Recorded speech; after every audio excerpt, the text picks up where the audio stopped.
Imagine being born on a century-long voyage through the void, your only purpose to save a dying humanity. But what if the very system designed to ensure your survival was built on a monumental lie? What if the man you see as a father is secretly your warden, methodically drugging you into a state of placid obedience? This is the terrifying reality for the crew of the Humanitas, and their journey is just beginning. In the year 2063, Earth is choking on its last breath. Scientists pinpoint a new celestial cradle for mankind, but it is a staggering 86-year journey away. The solution is radical. Send a crew of children, genetically engineered from the brightest minds on Earth. They will live, reproduce, and die on the ship so that their grandchildren, the third generation, will be the ones to colonize the new world. These children are raised in sterile isolation, their entire existence tailored for a single purpose. Overseeing their development is Richard, one of the mission's architects. Torn by the cold logic of the plan, he makes a fateful decision. He argues that the children need a guide, a protector, a parent. He volunteers to join them, sacrificing his life on Earth to become the sole adult on their interstellar arc. With Richard aboard, the mission launches. As the shuttle docks with the colossal Humanitas, Richard takes one final, haunting look at the blue marble he will never see again. A decade flashes by. The children are now young adults, moving through their days with a robotic, emotionless precision. Their lessons cover ship maintenance and the cold mechanics of reproduction, scheduled to begin in their 24th year. A daily ritual involves drinking a mysterious blue liquid, which they believe is a nutritional supplement. But cracks begin to appear in this placid facade. Sella, the chief medical officer, confesses a deep sense of futility to Richard. She feels their lives are unimportant, mere placeholders for a future they will never witness. Meanwhile, Christopher, the brightest of the crew, is plagued by insomnia and the strange hums of the ship. His sharp mind notices an anomaly, a warning about toxicity in their water recycling system. He questions Richard, who quickly dismisses his concerns, but the seed of suspicion is planted. Christopher enlists the help of his friend Zach. They investigate a mysterious ingredient in the blue liquid, T56J, only to find all information about it is classified. That night, they defy the rules. Christopher hacks the ship's mainframe, bypassing the firewall. The discovery is horrifying. T56J isn't a digestion aid. It is a chemical suppressant designed to make them dull and docile, to blunt their desires and erase their pleasure responses. They are being drugged into compliance, pacified like cattle to prevent natural urges from disrupting the mission. In an act of silent rebellion, Christopher and Zach stop drinking the blue. The world begins to change. Colors seem brighter, sounds sharper, emotions, long dormant, surge to the surface. Standing near Sella, Christopher is hit by a wave of desire, so potent it is dizzying. Zach, too, is changing. He aggressively confronts Sella, his newfound feelings manifesting as crude possessiveness. Richard intervenes, reminding him of the rules, but the dam has already broken. Later, a friendly sparring session in the gym between Christopher and Zach escalates into a brutal, shocking fight. The rest of the crew watches in stunned silence, unable to comprehend the raw aggression they are witnessing. The strange noises on the ship now seem menacing, and a paranoid crewmate suggests they might be from an alien presence. The tension peaks when Zach sees Richard gently touching Sella's shoulder, a simple act that his hormone-addled mind twists into a threat. Suddenly, disaster strikes. All contact with Earth is lost. Richard announces a spacewalk is necessary to fix the external transmitter, and he chooses Zach to accompany him. Before the spacewalk, Zach corners Sella again, his advances becoming physical and frightening. Richard tears him away, and finally learns from Phoebe the devastating truth: Zach and Christopher have stopped taking the blue. Cornered, Richard admits the drug was meant to prevent exactly this kind of behavior.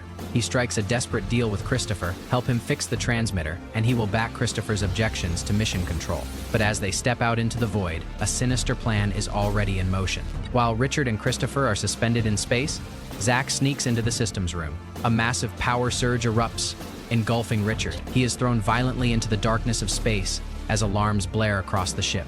Inside, fire rages in the systems room. Chaos reigns. Christopher manages to pull Richard's lifeless body back inside, but it is too late. Sella, as chief medical officer, tearfully pronounces him dead. In the aftermath, fear and paranoia grip the crew. A crewmate claims he saw a shadowy force on the monitor, an alien that attacked Richard. The fire in the systems room has conveniently erased all surveillance footage of the incident. With their leader gone, they must choose a new one. Zach immediately nominates himself, but the crew demands an election. In a vote of confidence, they elect Christopher as their new chief officer. Zach's eyes burn with jealousy. Christopher's first order is to repair the ship, prioritizing the surveillance system to uncover the truth about Richard's death. While the crew descends into chaos, Zack offers a tempting alternative, a feast. They abandon their posts and dump the blue. As their inhibitions vanish, the ship transforms, primal instincts take over, couples form, fights break out, and an anarchic energy fills the halls. Terrified, she grabs a scalpel. Christopher, anticipating Zack's move, intercepts him. He stages a scene to make Zack believe he and Sella are together, a desperate gamble to protect her. But the ship is a powder keg. A trivial dispute over a girl sends Kai into a blind rage, nearly beating a crewmate to death. Christopher is forced to use violence to stop the fight, his authority slipping away. In a meeting, he pleads for order, but Zack sees his chance. He preys on their fear of the supposed alien, painting Christopher as weak and claiming he brought the entity aboard. He declares himself the true leader, one strong enough to fight this phantom menace. The crew splits, with many flocking to Zack's banner of fear and strength. Meanwhile, Christopher's small group of loyalists finally manages to recover the surveillance drive. They gather in the medbay and watch the restored footage. The truth is worse than any alien. The video shows it clearly. Zack in the systems room, deliberately causing the power surge that electrocuted Richard. There was no alien, it was murder, a coup. Knowing the truth is one thing, but wielding it is another. Zack now commands a loyal, armed faction. In the quiet moments before the storm, Christopher and Sella find solace in each other. The fear and adrenaline give way to a deeper connection, a shared humanity in a world gone mad. The next morning, Zack and his followers arrive, inviting them to another celebration. It is a trap. In the cantina, Zack stands before the crew and proclaims himself their new chief officer. But Christopher has one card left to play. He stands up, walks to a monitor, and plays the footage for everyone to see. For a moment, there is stunned silence. But Zack is a master manipulator. He confesses, but twists the narrative. He claims he did it to protect them, that the alien was Fayside Faye Richard, and that Christopher brought it in. He declares the alien is now hiding among them, and they must hunt it down. The mob, whipped into a frenzy of fear, roars in agreement. All hell breaks loose. The crew turns on each other, and their first victim is a medical bay worker, hunted down and brutally killed by the mob. Christopher's group retreats as Zack's faction arms themselves from the medbay. Realizing they are outgunned, Christopher remembers a secret Richard once mentioned, a hidden compartment with weapons for the third generation. He finds the cache, but Zack's group is right behind him. They seize the weapons, their power now absolute. Zack's hunters storm the room where Christopher's group is hiding. In the chaos, gentle Phoebe pleads for reason, for them to remember who they are. To shut her up, Kai kills her in cold blood.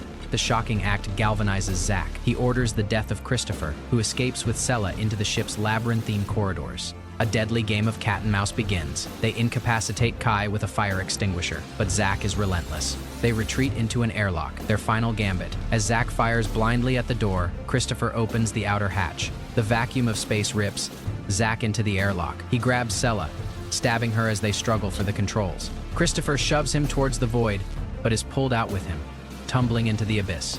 With her last ounce of strength, the wounded Sella kicks Zack fully into space, sealing the hatch behind him. She waits, breathless, until a figure appears outside the porthole. It is Christopher. He survived. The reign of terror is over. The crew puts down their weapons.